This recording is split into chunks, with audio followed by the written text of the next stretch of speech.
Hiyo ninataka tuombe kwa ajili ya alama. Watu wako na alama ambayo unahitaji kumjua Yesu zaidi, rafiki yangu. Kuna mtu ataniambia ako na birthmark, alama ya kuzaliwa. Kwa hivyo kuna vitu ambayo tunakumbana nayo katika maisha yetu kama wanadamu, ambayo kweli ni alama tuliowekewa katika maisha yetu. Inatuhangaisha, inatusumbua. Katika mafamilia nyingi sana, ukizunguka kila kona ziko na alama yao. Alama ya kwamba kuna watu hawaowi, hawaolewi. Alama ambayo watu wanakufa kwa boma.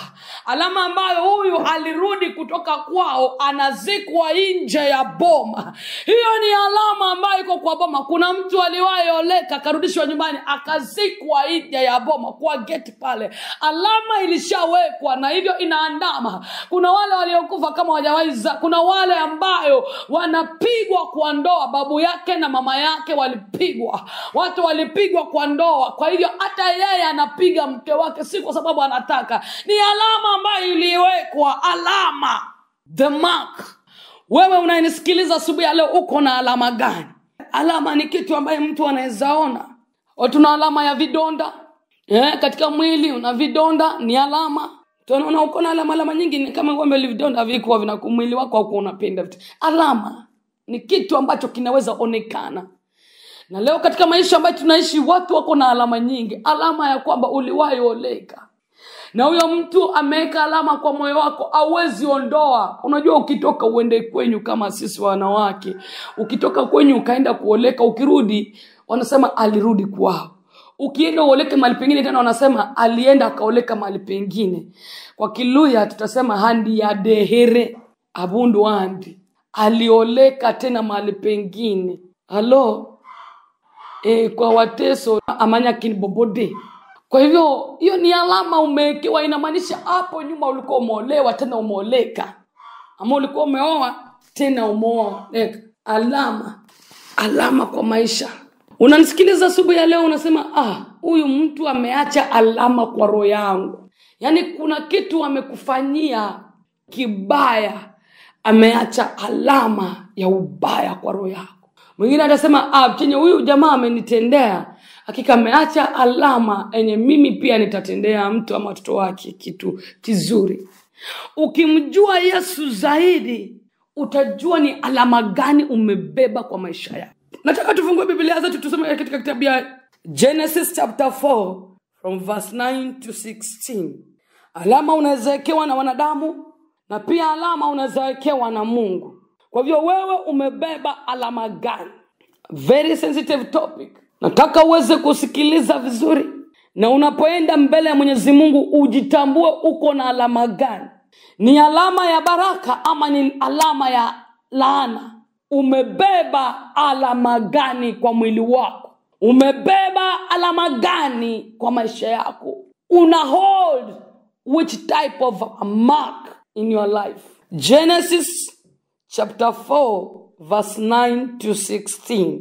Biblia inasema hivi, Mwenyezi Mungu akamuuliza Kaini, ndugu yako Abeli yuko wapi? Kaini akamjibu, mimi sijui.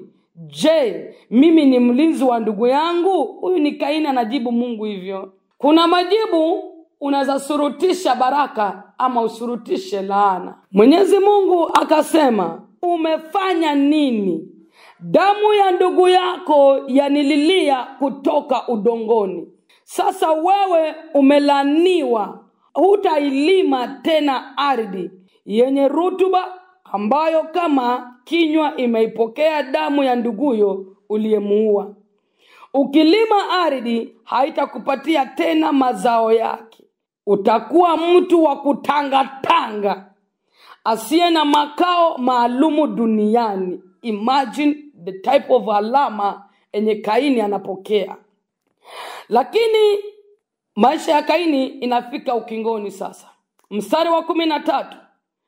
Kaini akamwambia Mwenyezi Mungu, adabu yangu ni kubwa mno, siwezi kuistahimili. Leo hii umenifukuza kutoka ardhi yenye rutuba na mbali nawe. Basi nitakuwa mtu wa kutangatanga asiye na makao maalumu duniani. Na yeyote atakaye atakayeniona ataniua. Lakini Mwenyezi Mungu akamjibu, sivyo, atakayekuua wewe Kaini atalipizwa mara 7. Basi Mwenyezi Mungu akamtia Kaini alama ya tahadhari, ili yeyote atakayemuona asimuue. Kisha Kaini akaondoka mbele ya Mwenyezi Mungu, akawa anaishi katika nchi ya Nodi, upande wa mashariki wa Edeni.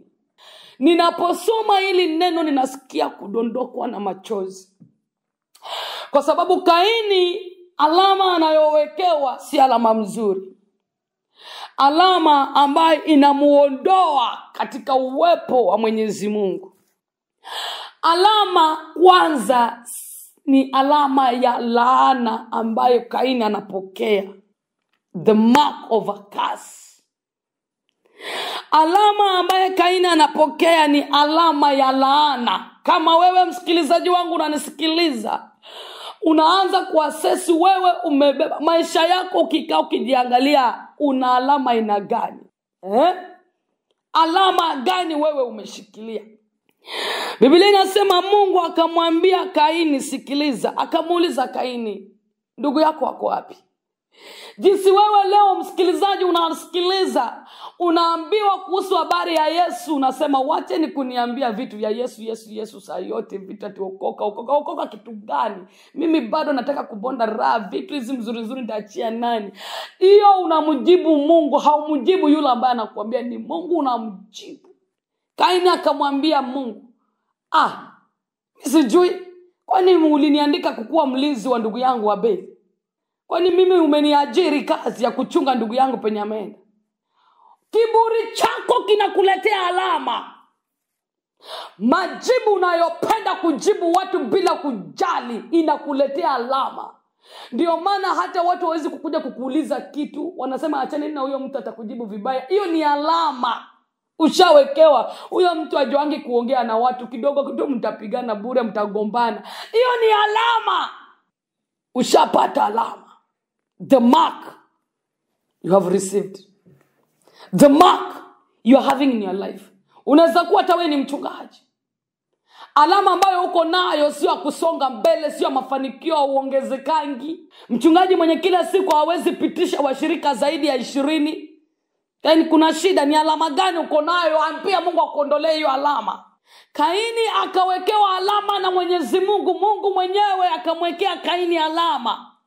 Ndio maana nimekuambia, ninaposoma maandiko haya ninasikia kudondokwa na machozi. Mungu akikuwekea alama, wewe ni nani atakuokoa? Ndio maana Eli akaambia watoto wake, afadhali mngekasirisha mtu mwingine, lakini mkimkasirisha Mungu, nani atawasaidia? Halo? Wewe ambaye hautaki kusikia habari ya wokovu, unavuta bangi, unakunywa pombe, unavuta sigara, unafanya vituko, unalala na wanawake vile unataka. Alama gani umebeba kwa maisha yako? Alama. Bwana Yesu asifiwe. Kuna watu wako na alama ya familia ambaye ni wachawi. Nyanya alikuwa mchawi, akakufa, akawachia msiji mtoto akakufa, ameachia mjukuu amekufa, ameachia kitukuu. Alama ya uchawi kwa hiyo boma. Kazi yao ni uchawi. Mpaka hata kijana akitaka kuoa mwanadada, mzazi anauliza, umepata mtoto msichana kutoka kwa boma gani? Hiyo familia sitaki mtoto wangu aoleke huko. Hiyo familia ni mbaya. Hiyo familia ni uchawi. Unajua ni nini? Hiyo ni alama. Alama, familia ya uchawi. Watu wanaangalia story ya hiyo familia, background. Ndio maana ukitaka kuoa, ukiambia mzazi wako, umepata mtu wapi? Umepata dada wapi? Umepata ndugu kutoka wapi? Nimepata ndugu kutoka mahali fulani. Hiyo ni familia nani? Anajaribu kuchunguza, anasema, mtoto wangu huko hapana. Hiyo boma hapana. Sababu gani? Iko na alama. Familia yenye watu hawaishi, familia ambayo wakizaa mpaka watoto wakufe, alama.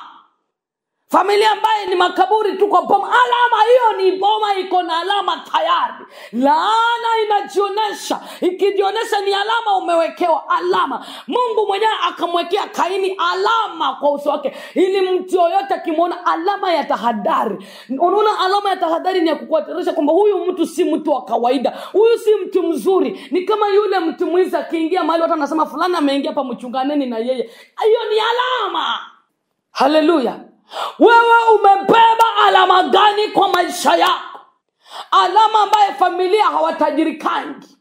Hata baba akisomesha mtu wake, amefika hata university anafanya kazi, lakini akisikia mtu wake anataka kueleka kwa familia, anasema hapana, huyu mtoto wangu akienda kueleka kwa ile familia hataendelea, hata songa mbele kwa maisha. Kwa sababu gani? Shida ni moja, hiyo familia hawaendeleangi. Badala ya kumuinua ubinti wao, watammaliza. Sasa hapo ndo tutasema bibi ya fulani anunue unga, bibi ya fulani alete mboga. Kila mtu kwa familia anataka kusaidiwa na bibi ya fulani. Inamaanisha wanamdehydrate, they are finishing her. Hawamsaidii, wamuongezi, wanammaliza. Yeye tu ndo anatoa, sitaisha, sitafilisika kama wao. Kwa hiyo mzazi mwenye akili hata kubali binti yake aoleke kwa familia kama hiyo. Ina alama ya umasikini. Alama ambayo walikuwa wanapiga mabibi zao. Ukiona bibi mwanya akikusmailia unafikiria ni mwanya, kumbe ni jino alipigwa ikang'olewa. Aliwachiwa alama. Wewe ukifikiria na smile unasema, mwanya ya huyu mama ni kubwa. Si mwanya ni kubwa. Alichapwa ngumi ya kimataifa na meno ikatoka, ikabaki hivyo. Sasa wewe unafikirianga ni mwanya, kumbe si mwanya, alichapwa ngumi. Hakuna mzazi atakubali mtoto wake aende apewe mwanya ya lazima. Alama. Mwingine ukimwangalia ana jicho moja. Mtoto akikuwa anafikirianga mama yake alizaliwa na jicho moja, kumbe baba alipiga mama yake akabaki na jicho moja. What happens? Alama. Katika ndoa nyingi leo hii kuna maalama nyingi. Katika mabiashara, hali ya maisha tunayoishi, alama. Na alama ambayo watu wamebeba nyingi sio alama mzuri, alama mbaya ya tahadhari. Ni kama tu mtoto wa fulani akipita hapo, kila mtu anasema mtoto wa fulani amepita kiende hivi, mchunge vitu zenu. Mchunge vitu zenu. Huyo mtoto akuange mtoto mzuri. Unajua ni nini kimefanyika? Alama. Watu wanasema na si mchawi akufi. Watu wazuri tu ndio wanakufanga. Kwa sababu gani? Amewekewa alama ya tahadhari. Inamhitaji tu Mungu mwenyewe ammalize. Alama. Umebeba alama gani kwa maisha yako? Jinsi watu hawezi toa birthmark. Alama ya kuzaliwa. Unajua nikisema hivi kila mtu anaanza kuangalia kama ako na alama ya kuzaliwa, hata wengine hawajui kama wako na alama ya kuzaliwa.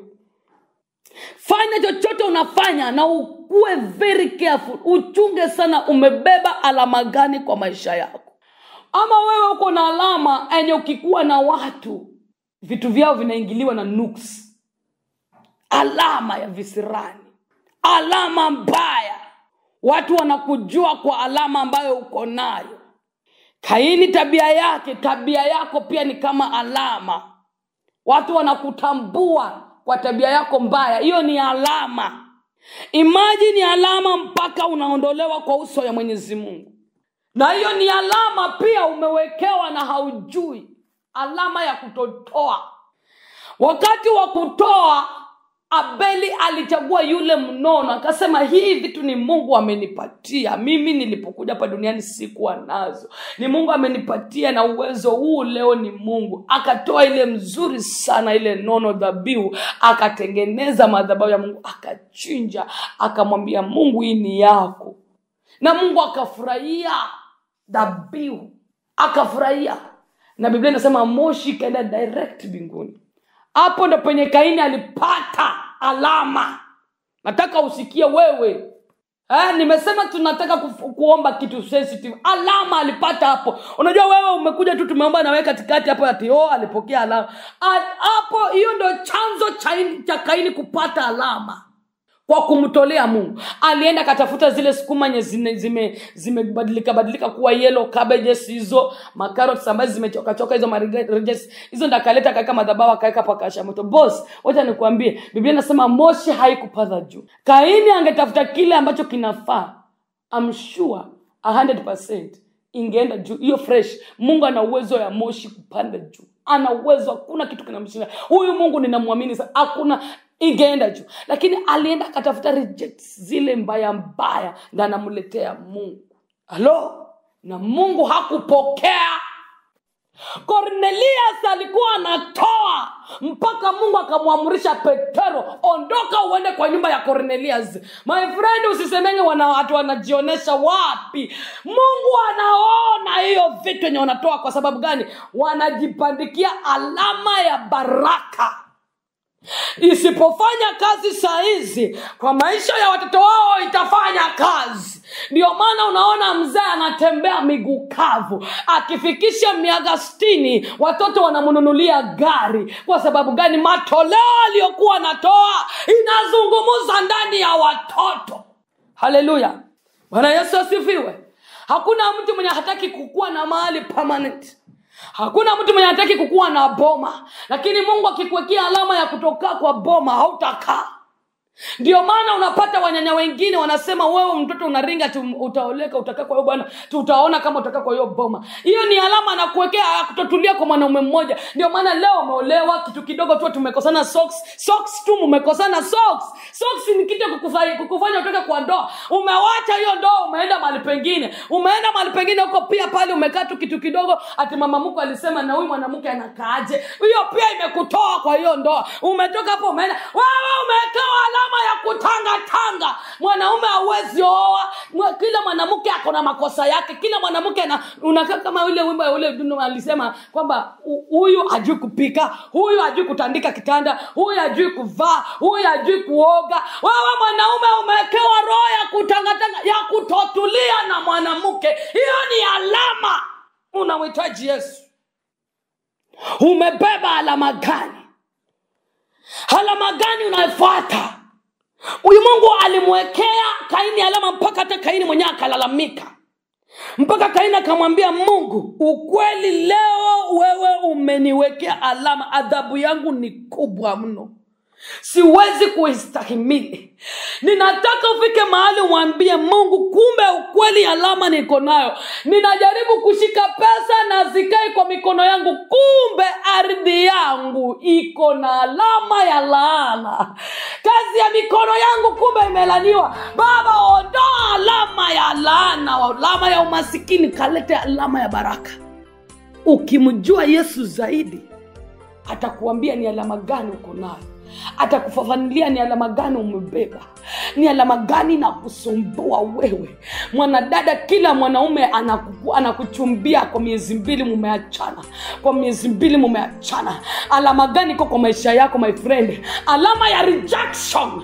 Alama ya kukataliwa wewe. Ulitoka kwako umerudi kwenyu, utakufia kwenyu wewe. Nani alikuambia? Biblia inasema na mwanamke ataachana na wazazi wake na ambatane na mke wake. Wakae huko, sio arudi akae kwao. Umebeba alama gani? Wewe mwambie Baba, ondoa alama ya kukaa kwetu nirudi kwao. Alama ya kila saa mumeachana. Alama ya kila saa wewe ndoa yako ndo kila saa wanasuluhisha makesi. Hiyo ni alama gani? Yani watu wakiwazee wa kanisa wakiitwa, nauza unaenda kusuluhisha nini na kuhusu ndoa? Nani? Ni wa kawaida. Boss, you are carrying which mark? Ni alama gani umebeba kwa maisha yako? Alama gani inakusumbua ndugu yangu? Alama gani inakuhangaisha rafiki yangu? Simama kwa magoti yako wewe rafiki. Piga magoti yako mbele ya Mwenyezi Mungu. Mwambie Baba, hii alama ni kama ya Kaini. Kaini akasema sitaweza kuistahimili. Hii adhabu ni kubwa jamani. Hii alama inanishinda nguvu. Alama ya kufukuzwa katika uwepo wa Mwenyezi Mungu. Ndugu yangu, wewe umefukuzwa mpaka kanisani. Alafu unaona tu uko sawa.